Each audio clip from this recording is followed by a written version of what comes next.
செவ்வாய் தோஷம் நீங்க செய்ய வேண்டிய எளிமையான பரிகாரம்.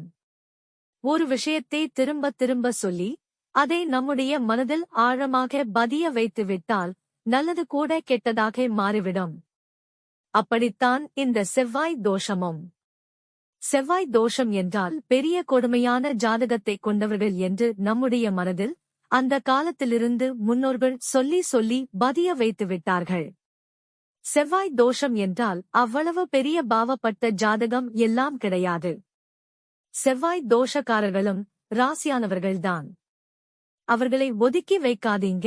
உங்களுடைய ஜாதகத்திலும் செவ்வாய் தோஷம் இருக்கா, நிஜமாவே அது செவ்வாய் தோஷம்தானா என்று நன்றாக ஜோதிடம் தெரிந்த ஜோதிடரிடம் ஒரு முறை உறுதி செய்து கொள்ளுங்கள். இந்த செவ்வாய் தோஷத்தால் உண்மையிலேயே நீங்கள் பாதிக்கப்பட்டு இருந்தால் இந்த பரிகாரம் உங்களுக்காக. திருமணம் சம்பந்தப்பட்ட பிரச்சனைகள் இருக்குதா? திருமணம் ஆகியும் வாழ்க்கையில் கஷ்டப்படுகிறீர்களா? வீடு சம்பந்தப்பட்ட பிரச்சனை, நிலம் சம்பந்தப்பட்ட பிரச்சனை, சொத்து சம்பந்தப்பட்ட பிரச்சனையால் சிக்கி சின்னாபின்னமா போனவர்களா இருந்தாலும் இந்த வழிபாடு நிச்சயம் உங்களுக்கு கை கொடுக்கும். செவ்வாய் தோஷம் நீங்க பரிகாரம். செவ்வாய் தோஷம் என்றாலே முருகர் வழிபாடு தாங்க. நீங்க முருகரின் பாதங்களை இறுக்கப் பற்றிக் கொள்ளுங்கள். செவ்வாய்க்கிழமை என்றால் முருகர் கோவிலுக்கு போய் வழிபாடு செஞ்சிரணும். முருகர் கோவிலில் இருக்கக்கூடிய நவகிரக சன்னிதானத்திற்கு சென்று செவ்வாயை வழிபாடு செய்ய வேண்டும். உதாரணத்திற்கு கந்த கோட்டம் இருக்கிறது. செவ்வாய் தோஷம் நீங்க பரிகாரம். செவ்வாய் தோஷம் என்றாலே முருகர் வழிபாடு தாங்க.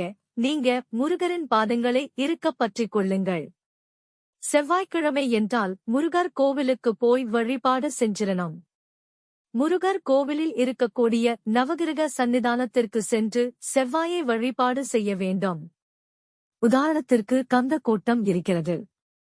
அந்த கந்த கோட்டம் முருகன் கோவிலில் நவகிரகங்களும் இருக்கிறது. அந்த முருகரை சென்று வழிபாடு செய்து அந்த கோவிலில் இருக்கும் நவகிரகத்தில் செவ்வாய் பகவானுக்கு செவ்வாய்க்கிழமையில் விளக்கு போட வேண்டும். ஒரு தொன்னையில் 2 கைப்பிடி துவரம் பருப்பு போட்டு செவ்வாய் பகவான் முன்பாக வைத்து விடுங்கள்.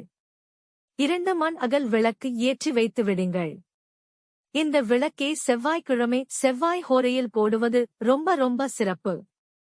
7 வாரம் செவ்வாய் பகவானை இதேபோல வழிபாடு செய்யுங்கள். 7 வாரம் முடித்துவிட்டு கும்பகோணத்தில் இருக்கும் வைத்தீஸ்வரன் கோவிலில் சென்று அந்த ஈசனை வழிபாடு செய்துவிடுங்கள். உங்களுக்கு எவ்வளவு பெரிய செவ்வாய் தோஷமாக இருந்தாலும் அது ஒன்றும் இல்லாமல் போய்விடும். குறிப்பாக இந்த வழிபாட்டை சென்னையில் இருக்கும் கந்த கோட்டத்துக்கு தான் சென்று செய்ய வேண்டும் என்று அவசியமில்லை. உங்க வீட்டு பக்கத்தில் இருக்கும் முருகன் கோவிலுக்கும் சென்று இதேபோல வழிபாடு மேற்கொள்ளலாம். செவ்வாய் தோஷம் உள்ளவர்களுக்கு ஆன்மீகம் சார்ந்த இந்த பரிகாரம் பயனுள்ளபடி அமையும் என்ற நம்பிக்கையுடன் இந்த பதிவினை நிறைவு செய்து கொள்வோம்.